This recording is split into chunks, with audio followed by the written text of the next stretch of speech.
All right. Sorry, my voice. I lost my voice yesterday, so if it goes out, Where did just you get, last see it? Where was it? it was over there, but it was Oh, like okay. Well, so. Um, all right, everyone. I'm excited to introduce my next guest. Writer, actor, director, star of Summer School, Spencer, Ski School, Fast Times, and a million other things. Please welcome to the show, Dean Cameron.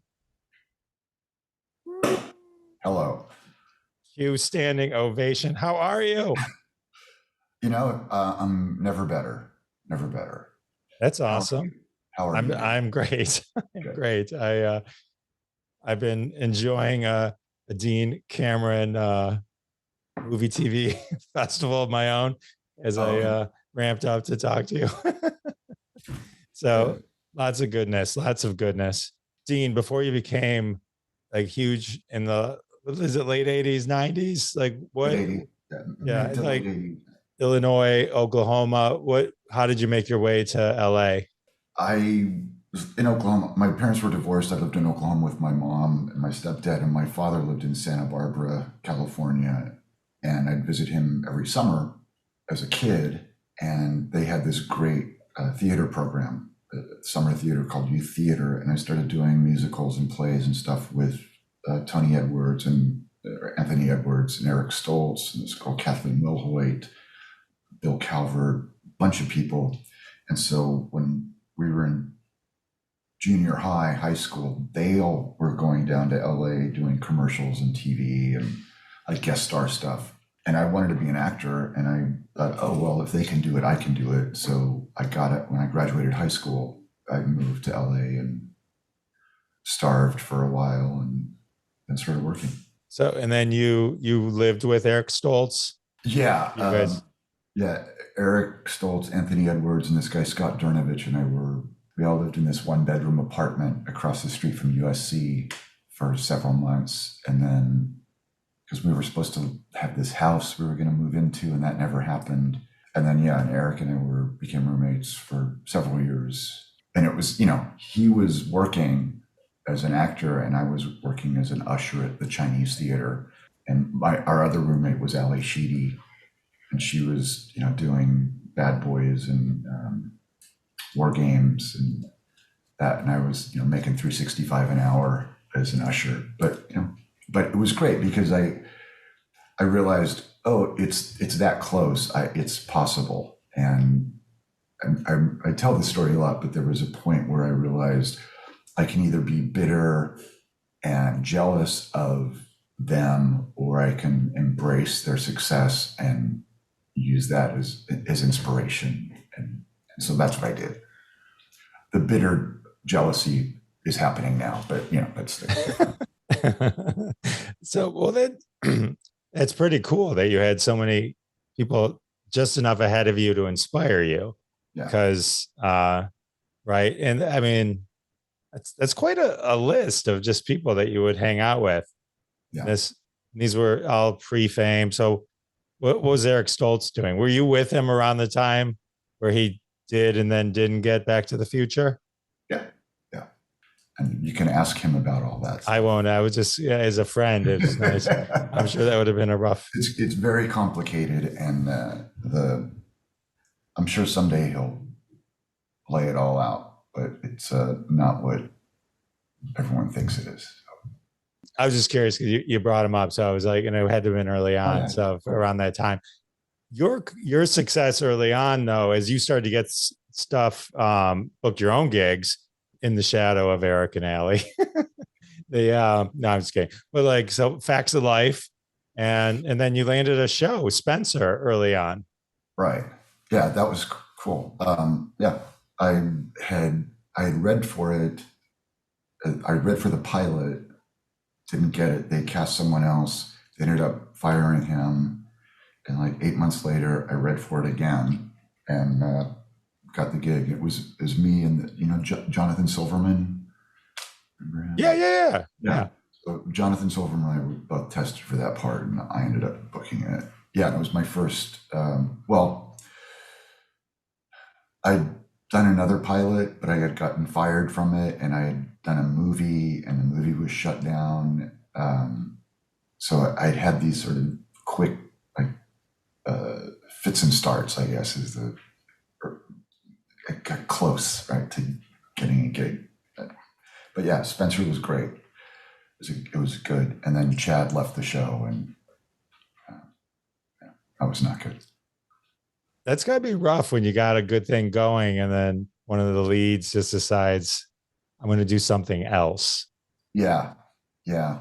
And, it all worked out. I think that show would have run for forever. We were going way up the ratings, and it was very popular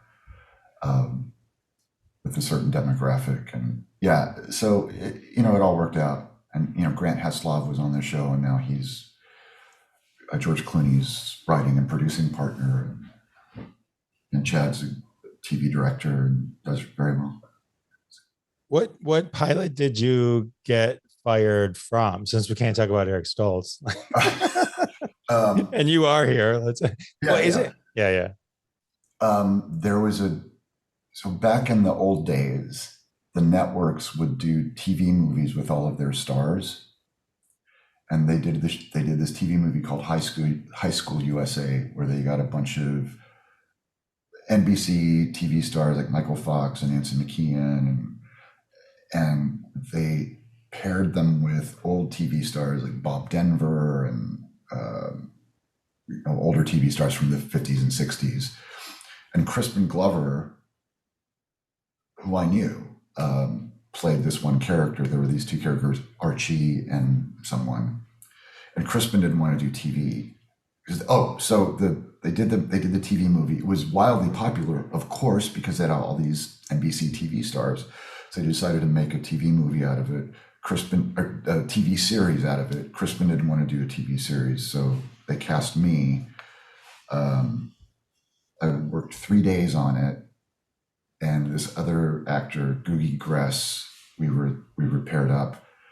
The network, I was doing something different than Crispin, sort of approximating his thing, but the network said, if you don't get Crispin in this show, you have no chance of this pilot going to series. So they should can me and Googie, paid Crispin $35,000 to do a guest star, this is 1985, and he didn't have to commit to doing the series. So that's what happened. And it was funny because I knew Crispin and we laughed about it, and I still got paid. But I was parking cars at the same time. I was parking cars. Is it my job? And I got fired from that because I didn't show up for my parking job. It's an interesting time. And what really sucked about it was about 3 weeks before I booked the gig, I'd been out here for about 4 years. And my dad called me and said, hey, you know what? You've been out there long enough. I think it's time to go to college. I'll pay for college. And so I'm saying, no, it's just around the corner. I feel that something's happening. So I booked this gig. He's like, Dad, I got a pilot, etc. And then I got fired, and my manager, I had to call with my manager. My manager was like explaining what happened. And so it's funny. That is funny. So later that year, I booked Spencer. So it all worked out. Getting fired though isn't, I know it sounds horrible, but it's like I've talked to a lot of folks, it's not uncommon for someone to get hired for something and then it kind of something shifts. So there's no guarantee. As hard it is to get a job, it's not even a guarantee. No, I've been fired since then. I was fired from another show, and it's always after 3 days. And so when I get a gig, I'm like, there's something lizard brain in me. Like for the first 3 days, I'm terrified. And then once those 3 days pass, I'm good. Cause like the movie shut down after 3 days. High School USA, I was fired from for 3 days, and this other Baghdad Cafe, 3 days. So that's when they realized this is not the right person. But it's devastating. It's humiliating because all these other actors know you were fired, and it's not good. But it happens all the time. Yeah, no, it must be. I can imagine it's horrible. It's not a good feeling to be wanted and then not wanted. But yeah, it seems like it's not uncommon either. Like everyone's going to have eventually they're going to all have their story. Yeah, yeah. When you were on the Facts of Life, was it the early Facts of Life? I'm trying to time wise. Was it like with Molly Ringwald still on there, or was it later with the core cast that we know? That Like was later. Yeah, it later. was. I Okay, think one of the last two. It was, I think maybe the second to last season. second to last. Okay, all right. Yeah. Just curious. And then before you landed your next series, which was Fast Times, you did a movie with Mark Harmon, who you'd later go on, and Kirstie Alley. I guess and Patrick. I wanted to And ask you Patrick, about. yeah, Yeah, Patrick yeah. is. How do you say Patrick's last name? I've always it's Labyorteaux. Labyorteaux. Okay, are you guys friends to this day? Because I mean, looking at like everything you've done, it was like I was going to ask if one of you got hired, was it in the contract you had to hire the other one? Because you guys did a lot together. You did a lot, right? I Right. mean, and Yeah. you wrote a movie Yes. together. Right. And Stuart Fratkin and I worked together a couple times too. Right. Yeah, you did Yeah. that huge No, YouTube thing. that was just a not really a coincidence because summer school, Mark Harmon, knew me from Prince of Bel Air, and the writer knew me because Fast Times, because Amy Heckerling was supposed to direct summer school, and she had directed Fast Times, and anyway, so it once you start working, it's this small community, and because you want to work with people and that's sort of what happened. I mean, I still had to read for the movie and stuff, but Got it. Yeah. I remember Mark Harmon apparently talked to my agent and was like, "I want someone like Dean but younger," and my agent was like, "How about just Dean?" And okay, we'll try that. we want a Dean Cameron type. A young Dean Cameron, and my agent was like, "He's a young Dean Cameron. Dean Cameron's a young Dean Cameron." That's funny. And when I was looking at your IMDb, I'm like, oh, you were in the Fresh Prince of Bel Air, and then I'm like, oh no, this is something completely different. Yeah, it's before Fresh Prince of Bel Air, Yeah. and that was the thing. It's like Prince of Bel Air, and yeah, they also like Spencer. There was a show called Spencer for Hire, and yeah, so It's always I something. never finished my sentences. Sorry.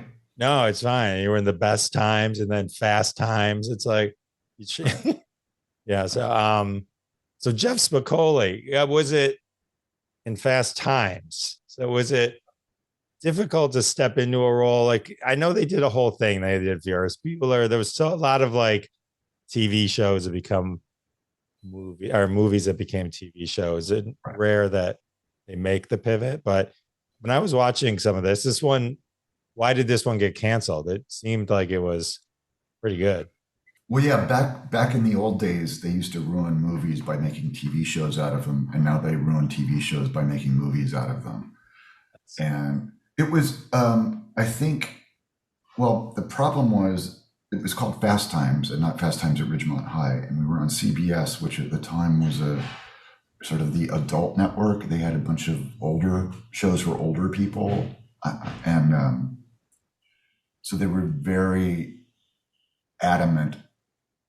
I think the publicity line was a story about the kids and the adults in their lives. Like there's grown-ups in this, so it's not just teenagers.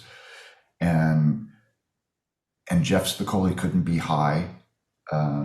We couldn't have any drug references. It was 1986, so it was different, very different. Yeah, it was a harrowing, horrible, tough thing to do. And coincidentally, Crispin and I were friends, and he said, "Oh yeah, they're doing a Fast Times TV show. I wonder who the poor shithead is who's going to play Jeff Spicoli." It's like, yeah, what a horrible job to get. And so I started reading for it. It took 6 months for me to get the gig. There was this long audition process. And every audition, every callback is like, I'm not going to take this job. I'm not going to take this job. I'll read for this and I'll see how far it goes, but there's no way I'm going to do this. And then they offer you this money and you're like, oh yeah, okay, I'll do that. I'll give that a shot. But I knew I'd been in acting class, and Sean Penn was in the same class, and sort of knew him. And I heard through the grapevine that I sort of had his blessing to do the part, and I pulled it off. I only got one really bad review. It was Time Magazine, but everything else I pulled it off. But yeah, just one bad review in Time Magazine. So, What do they know? I mean, it's just, they know. come on. Yeah. It's, yeah, come on. So I also, McDreamy, Patrick Dempsey, a young Patrick, get us a young Patrick Dempsey, was in this as well. Yes. And Courtney Thorne Smith, which you'd later work again in summer school. What was it like to work with Ray Walston? He was great. He was a curmudgeon. He was over it, and he was he and Kirstie Alley had, I think, the filthiest mouths I've ever encountered. But he was so fun and just a wonderful guy. I loved him. We went to New York to do publicity, and back in the old days, a lot of people, they'd fly you first class, but a lot of actors, you could cash in your first class ticket and exchange it for coach and just pocket the money. And he'd done that. And so, but all the CBS stars were on this flight. And so I'm sitting in first class, and there's some guy sitting next to me, and they see Ray Walston going into coach, and they kicked the guy next to me out of coach, and it's like, Mr. Walston, come sit. You should sit in first class. And he's like, oh, cool. Like, he'd gotten away with getting into first class. He double dipped. Yeah, he totally did. It was really funny. And on the flight there, he told me these hilarious stories that I can't repeat about old movies that he'd done and encounters with studio executives that he thought was going to ruin his career and stuff like that. He wasn't afraid to just tell you how he felt on set. It was great. He was great. That's awesome. I remember one of the questions when we were doing press, they're like, why did you do Fast Times? Why did you accept this role to do it on TV? And he said, I hope this show goes forever so that I can put those fucking Martian ears behind me, those fucking antenna, and people will forget about my fucking antenna. That was. It's funny because I think that's a generational thing, right? Because while I know him as my favorite I know he did it with Bill Bixby. When I think of him, I only think of him as Mr. Hand. And so, yeah, but the people my age, he was the Martian for my favorite Martian. And then the other person from the movie that is sort of shows up everywhere, Vincent. I'm horrible at last names. Vincent Schiavelli. Thank you. Beautiful, nice human. I ended up doing a horrible movie with him years later. He was just a great guy. And his wife, Elise, was in acting class with me. He was just a sweet man. He told a great story about doing One Flew Over the Cuckoo's Nest. They were getting in the van at the end of the day, go back to the hotel, and Jack Nicholson goes, well, boys, another day, another $70,000. Dang, I'm not making that much, but good for you. That's awesome. I remember him like from Ghost. I mean, there's a million things, but for some reason that one sticks out as one of the creepier ones. But like so I also had that you did try out for Mike Damone in the original movie. Yeah, I used to, young actors, we would crash auditions, like drive your friend to the audition. So I drove Eric to the audition, and I was just sitting outside, and Amy Heckerling came out and said, are you an actor? And she goes, come read for this part. So I read for Damone. It went well. I'm waiting to hear. I hope I get it. I hear good things. I just read an article that said they were leaning in your direction. So we can still hope. How was working with Amy Heckerling? Great. We called her mom. She was great. She's just very supportive. And, I just did a movie with a bunch of young actors. And it's interesting to see that how hard they're working and they didn't need to. And you have to sort of indulge that as you're an older person. And so she was doing that. She wasn't that much older than us, but like, you know, it was a very intense time to be a young actor then. So you really wanted to do great. And so she was very would indulge whatever bullshit you'd bring to the set. And she was great. Love her. Love her. Yeah, she's had quite a string of amazing movies. Yeah. Yeah. So they tried to get, it was horrible. It's the movie with Alicia Silverstone. Clueless. Clueless. Yeah. So there's a scene where someone gets held up in a parking lot. Mm-hmm. Yeah, they take her shoes or something. Yeah, so they didn't have an actor that day. Like someone fell out, and so they like, well, let's get Dean. So they were calling me, and this is before cell phones and stuff. I was at IKEA looking for buying a coffee table, and they actually came to my apartment to try to find me, and I wasn't around. And I got home, and there were all these messages like, "Hey, can you come out to this liquor store in North Hollywood?" And I didn't. You know, they ended up getting someone else, and it was heartbreaking. Like, that would have been cool, but yeah. If you were in IKEA, you were stuck there for at least 4 hours. I mean, yes, exactly. That was the one place you should never go again, if in the off chance someone ever needs you. But yeah, before cell phones, crazy, right? Yeah. I mean, I could have called in and checked my answering machine, but nothing was happening at that time, and so I needed a coffee table. We all do at some point. I mean, we all get sucked into IKEA. Did you get the meatballs? That's the real question. Did you have meatballs? Exactly. Oh, so you worked on My Sister Sam, which is with Pam Dobler, who's from Michigan. I think she went to my school even, and then who's also married to Mark Harmon. So there's still is, I think. Still is, yeah, still is.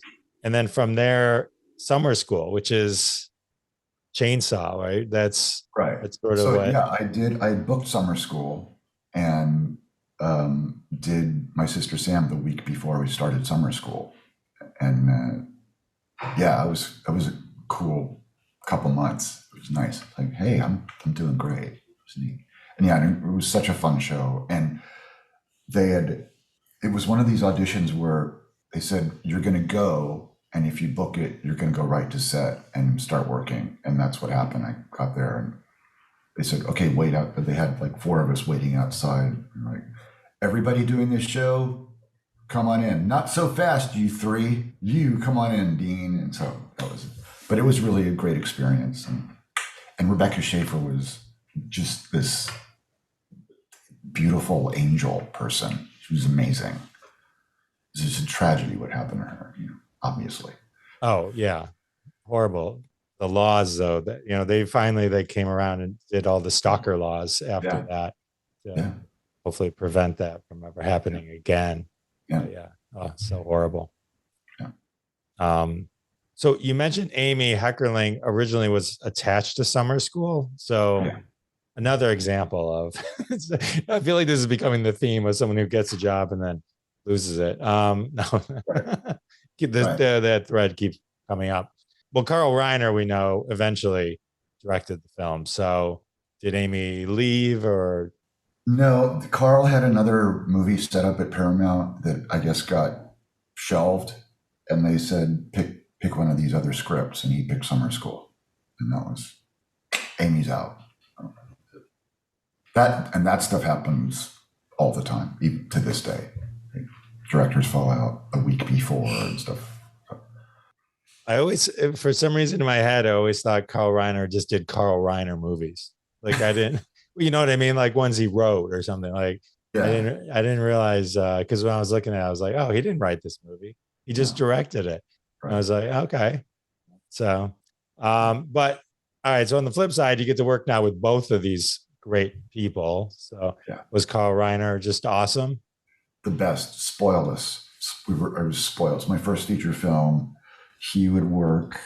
We'd shoot from 10 a.m. to 6 p.m. basically. He said, it's just movies. There's no reason to kill ourselves, which I kept in my mind. I've directed a few things, and that's always how I feel. Try to schedule it so we have enough rest and enough time to do stuff, but you don't have to work 20-hour days. You can do a 10-hour day and be fine if you know what you're doing, if you planned. And he was great and just loved all of us, really appreciated what everyone brought to each role again, and just spoiled me because other experiences were not as good as that. A lot of people talk about how they stumble into their first big experience and it's the best one, and then nothing ever lives up to it. But right. I did this series with Stuart Fradkin, that was a fantastic experience. We got to play all the time and just had a great time for 8 months. That was really cool. Which show is that? It was called They Came from Outer Space, and it was a syndicated show, and it only played in 3 cities because Paramount was trying to start a new network. And yeah, we were one of the shows. Oh, right. That's about 2 outer space folks. And we're brothers from another planet, and drive around in this Corvette trying to bang chicks. That was basically the show. So it was cool. It was really cool because he had a girlfriend and I didn't. So it was a good time. You must have had an amazing 90s, late 80s, 90s. The 80s were good. Yeah. 90s not so good. Yeah. Oh, so I found trivia that said the same school that they filmed Summer School in was the same place they filmed The Karate Kid. Yeah. So that's kind of cool. And then Kirstie Alley, she's hilarious, obviously. There's a great cast. Courtney Thorne Smith, Patrick again. Got another Patrick sighting here. So it's all good. Do you think this is like the classic film? I mean, like when people go Dean Cameron, they're like, it's probably either Ski School or maybe like this one or Summer School. Or it's interesting because there are 3 movies that it depends on the demographic. Summer School is one, Ski School is another, and then Rockula is another one. And there's sort of a Venn diagram where the fans overlap with those, but generally if I do the Has-Been autograph signing, I can tell who the Rockula people are, who the Ski School people are before they come up and talk. I say, oh, that's a sort of a weird person. They like Rockula, I bet. It's neat. It's a neat thing. How was working with Tony Basil in Rockula and Bo Diddley and Thomas Dolby? Yeah. Great. Was it fun just singing and being a vampire? I mean, the teeth that they had you wear were very pronounced. It was like, yeah, it was this appliance that I put in. That was that movie was sort of a heartbreaker because it was the first movie I carried. It was I was number 1 on the call sheet, and I got to sing, play guitar, and I wrote some of the music. And the canon went under before the movie got released, so it never came out. Really, it ended up on video. I think it played in one theater somewhere in the United States, and then it sort of fell out on video, and it was it. But it was a heartbreaker, yeah. Because the movie, it's a weird, funny, weird movie, yeah. It's a classic love story of a vampire that, doesn't save his love and then has to deal with that for all eternity. It's a classic story. That is horrible though, that, I didn't realize. So canon goes under, but you can stream it. Yeah. It's on now, but at the time, I built up this sort of momentum. And then that happened, and then there were these strikes, and everything just sort of stopped. I did a couple more movies, but it was never really the same. Well, the other couple of movies you did you did Ski School, which I think is a classic, right? I mean, that's considered Yeah. What was with skiing all of a sudden? Because there was another one. There was ski patrol or something like that. There was, I guess, ski school, another classic with Patrick. Yeah. Yeah. And then you brought that back with Always Sunny. Always Sunny. Well, they wrote that, for me or with me in mind. And I think, there was a ski school too, but I think ski school 3 is basically Always Sunny did the perfect sequel to ski school. It was great. It was a great time. It looked like a lot of fun. I mean, as as fun as that show is anyway, to have had them write this for you, Yeah. that must have it must have been a kick because it means they were fans of the genre and you very specifically. And it was interesting how it was like 80s and then kind of like where that 80s would be now. Right.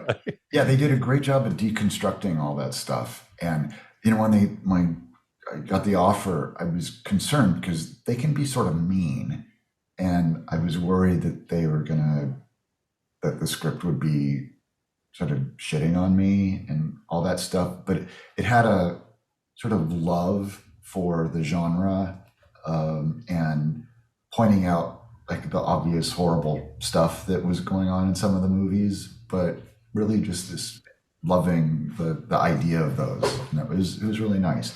And they were we were up in Mammoth Mountain shooting that, and I had dinner with the guys the night before our first shot, and it was just they were great. And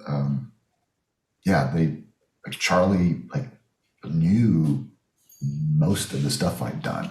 Like he's really a Dean Cameron fan, it seemed like. It was neat because that show is brilliant. I mean, that show is brilliant. Those guys are crazy good. It is brilliant. And as good as they are, I don't know, did you watch? I think it was the Emmys where they all came on and they're like, you guys do this every year? Because we've been on for 17 years and we have never been invited ever. Right. And it was like, oh my God. They did a show about sort of paralleling that, where there were bar awards and they'd never been nominated or won an award for their bar. And it was this cool thing. It was really about the Emmys. That's awesome. So, I'm sure all of them are amazing. When you say you had dinner, does that include Danny DeVito? Yeah. Yeah. Okay. Yeah. I was in heaven. It was great because I was just going up to get some food, and they're like, "Hey, come over, sit down. Come sit down. Okay, great. Had a great time. Do you think they were sitting around going, "We should totally do this"? Do you think we could get Dean Cameron? Do you think Dean would do this? I mean, does it give you a kick to think like a conversation like that must have gone on?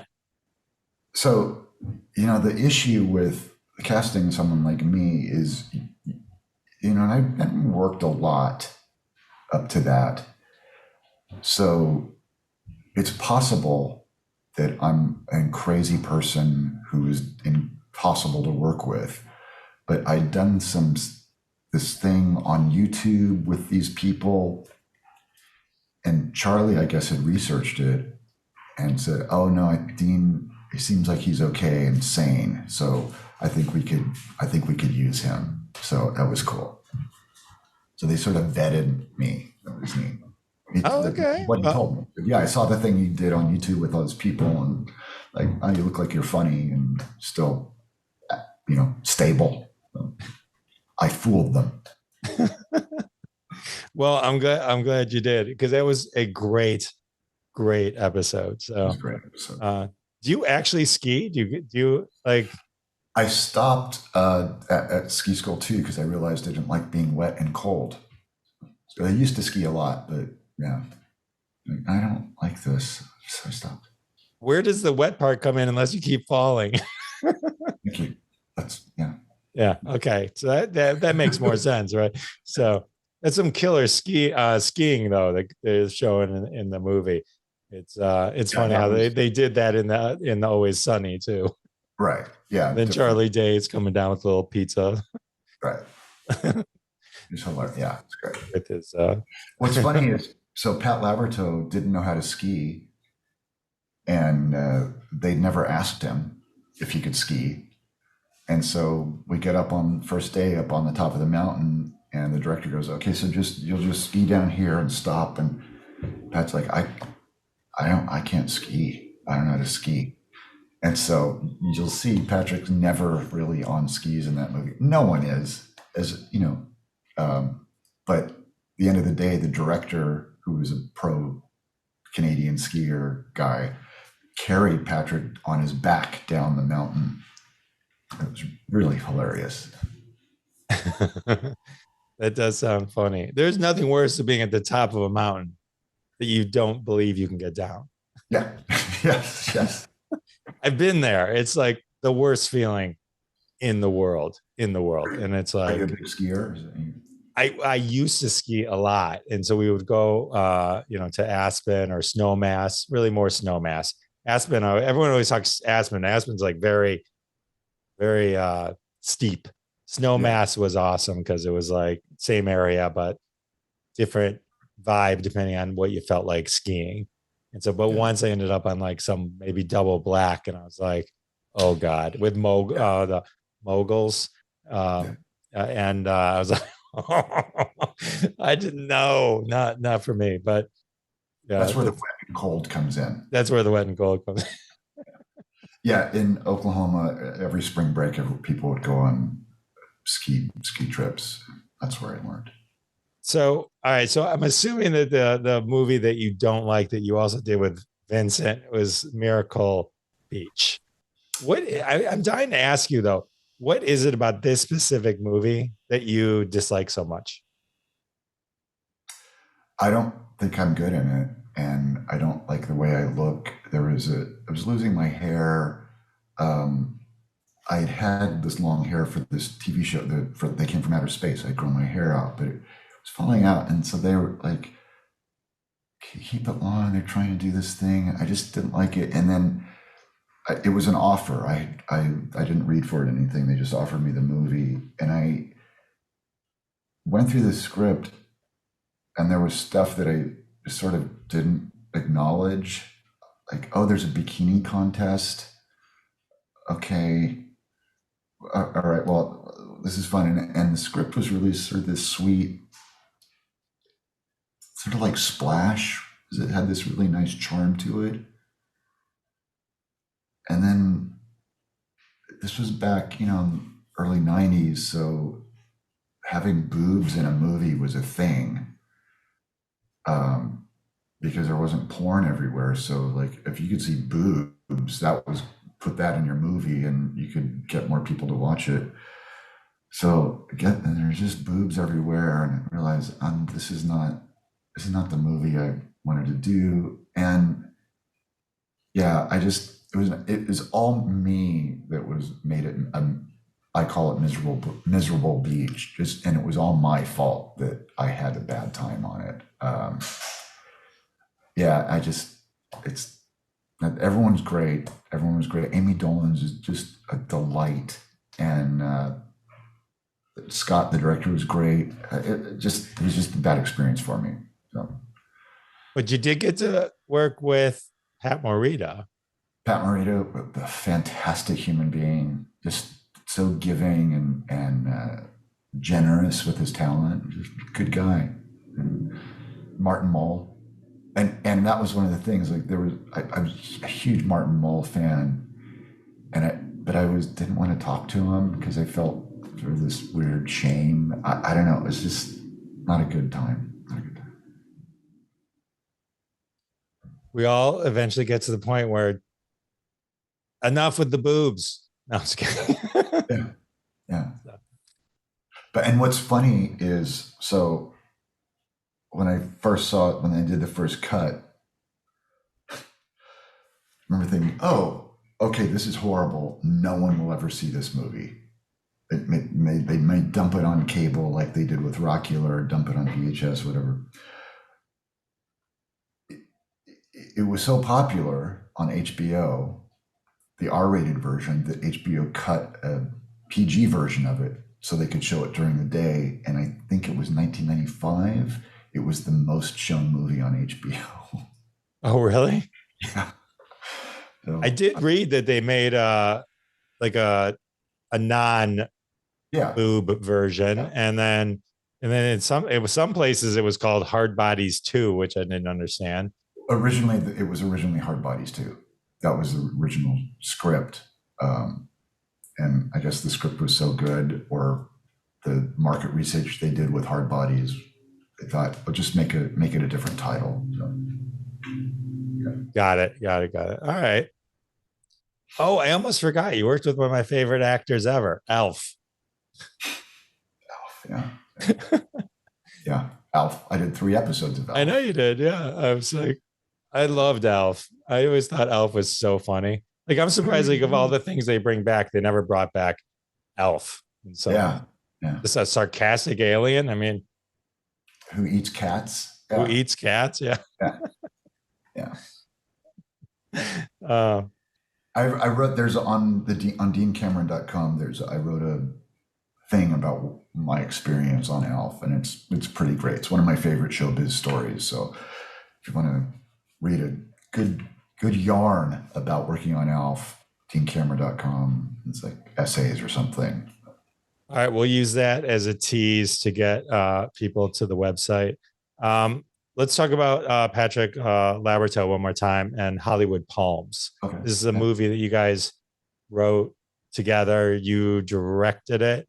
No, you did not direct it. No, did you just write it? Just wrote it. Okay.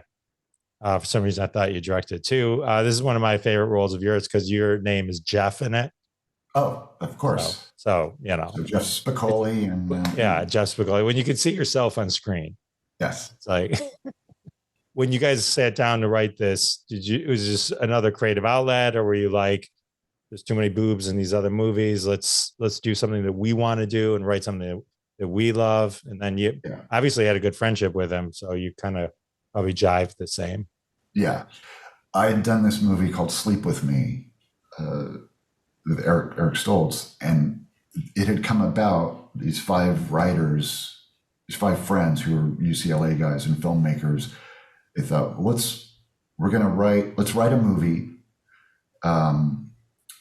that's centered around these different parties, and each one of us will write this party, and we have this through line, and they were just going to make it on 16 millimeter and shoot it themselves and star in it themselves. Eric got a hold of the script because Neil Jimenez from The Water Dance was one of the writers.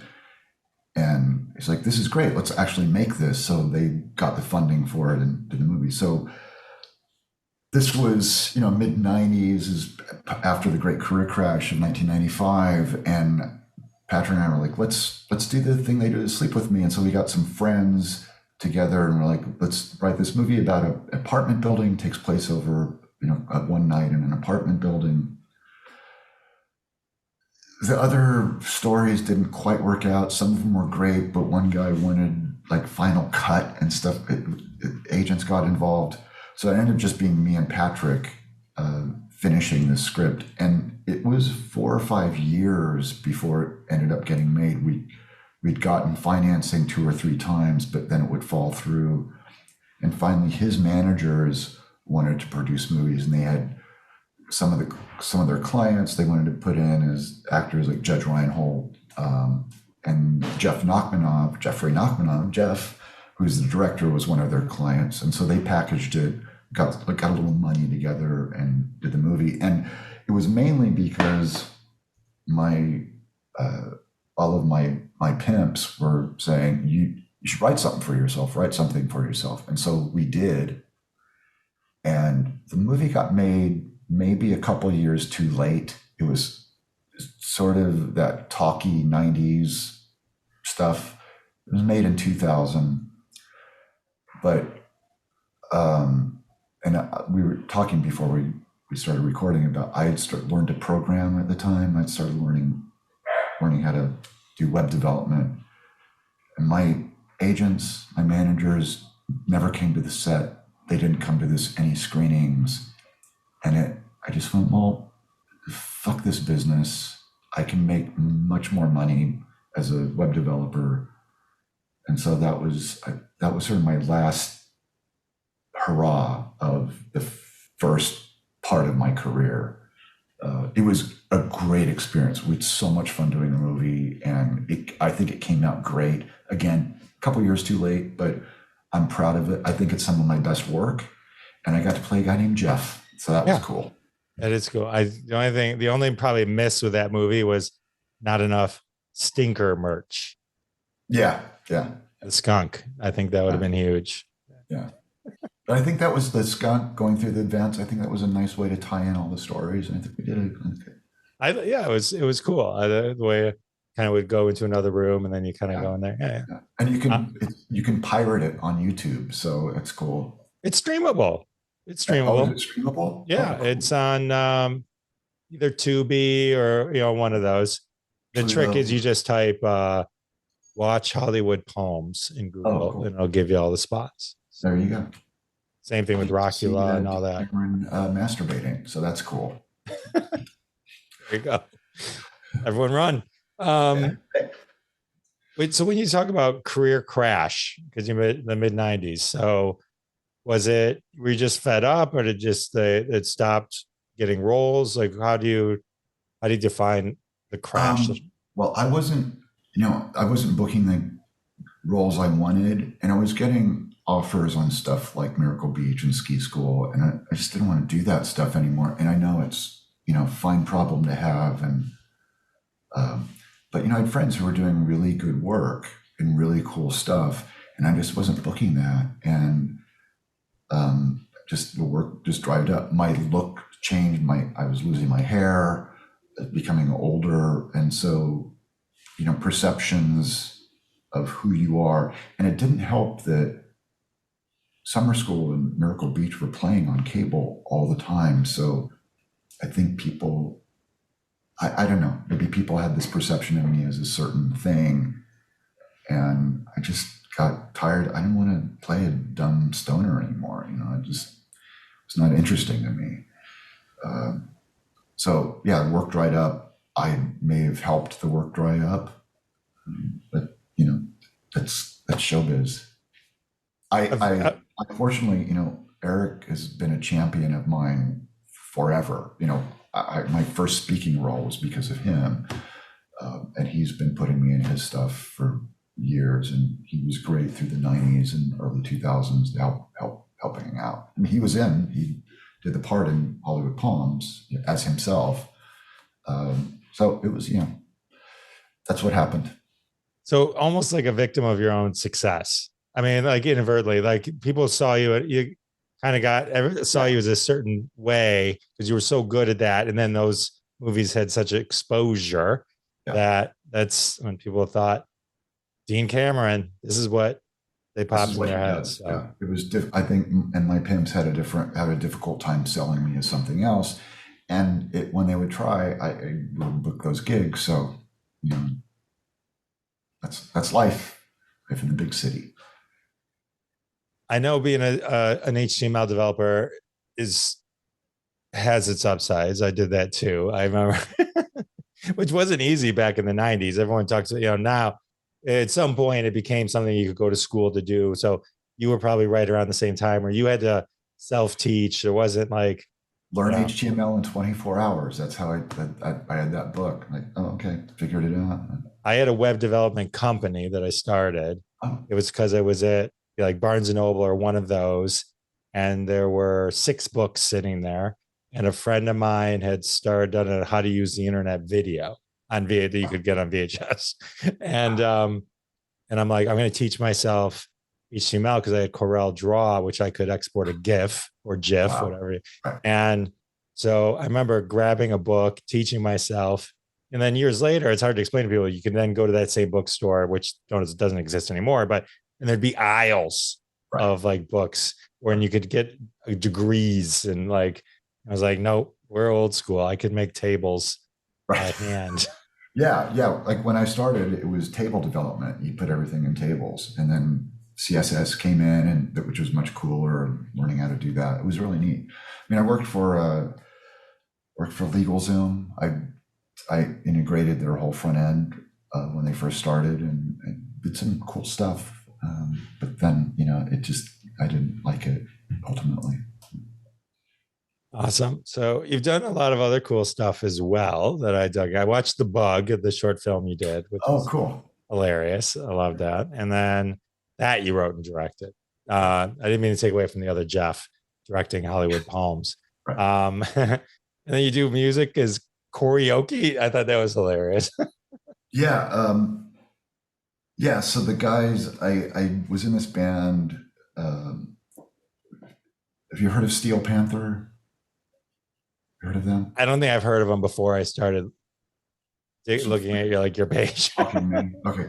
Yeah. So I was in the band with two of the guys from Steel Panther before. They were doing Steel Panther, a version of that, but and the drummer and I were trying to come up with, because there were all these disco bands and all these cover bands, like wig bands we called them, and so we wanted to do a live karaoke band. So we thought, well, and we're just going to do 80s stuff. So we thought, and Darren, the drummer, came up with the name Karaoke. And the conceit was that it was Corey Feldman, Corey Haim, and Corey Hart. And Michael Jackson had promised us that we could be his backing band if we learned how to play instruments. And that was our sort of aesthetic for the first couple of years. And we wore wigs and members only jackets and stuff. And a lawyer called and said, you have to make sure people know it's not Feldman and Haim. No one cares about Corey Hart, but so we ended up. Maybe in Canada they do. Yeah, maybe. It's Corey Feldstein and Corey Haim and Corey Hart, because no one cares about it. Now we've dispensed with the wigs and just play. There's 250 songs and play that. So I do that a couple nights a week here. It's so much fun. But I released a record last year. Oh, that's on your website. I started listening to it. Yeah, it's really good. It's Low Speed Chase. Thanks. Yeah, I'm really proud of it. Yeah, it's good. And there's a good video for a song called Whiskey. So I love how you just do all these creative things. Like I know, like I was watching some kind of joke, the YouTube series you did with Richard Horvitz, and so it's just like, I just love that you're always putting out these really cool creative things. So I know you did the Quantum Leap reboot, which unfortunately that got canceled, unfortunately. But you've done a few things recently. Are you getting back into acting? Yeah, it's been the last 5 or 6 years have been very good. I've sort of aged into this, what I call the doctor exposition role, where I come in and tell everybody what's happening in the show and then leave, and they pay me well, and I'm like happy to do it. But yeah, it's good. It's been nice. I just did. They rebooted Bosch. So I think Bosch Legacy. I just did an episode of that, and I have 3 movies coming out. I produced a movie last year that's great, not just because I'm in it and produced it, but it's really good. And yeah, it's I've gotten this the second half of my career. It's nice. It's nice. It's good. I'm lucky, fortunate, because I have friends who they're done, gave up, they moved. Well, I'm glad you have renewed interest in the next chapter for Dean Cameron. That's awesome. Me too. It's a rocking beard, by the way. Thank you. It's a little during the strike. I can't be around idealistic young actors or actors holding signs, so I grew my strike beard, and I had this beard that came down to here. It was ridiculous. And I ended up getting an offer on a movie right at the end of the strike that takes place in the 90s, and I played a Vietnam vet. So I had this great beard. Like, oh, this is perfect. So, nice. It's good. There you go. Everything works out for a reason. Yeah. Exactly. Dean, I can't thank you enough for hanging out with me. This was fun. Of course. I love talking about myself. So. I love hearing you talk about yourself. So we're perfect. We're a perfect match. Anywhere besides deancameron.com to keep up with you? I'm mainly on, like, do stuff on Instagram, the Dean Cameron on Instagram, or Instagasm, as I like to call it. Awesome. I'll put all that in the show notes and people can check out all your stuff and go find Rocky Law and Hollywood Palms. And it's out there. They're out there. They're out there. They're out there. They're all out there. They're out there. Yeah. Have as much Dean Cameron in your life as you need. So, Dean, thank you so much. Thank you.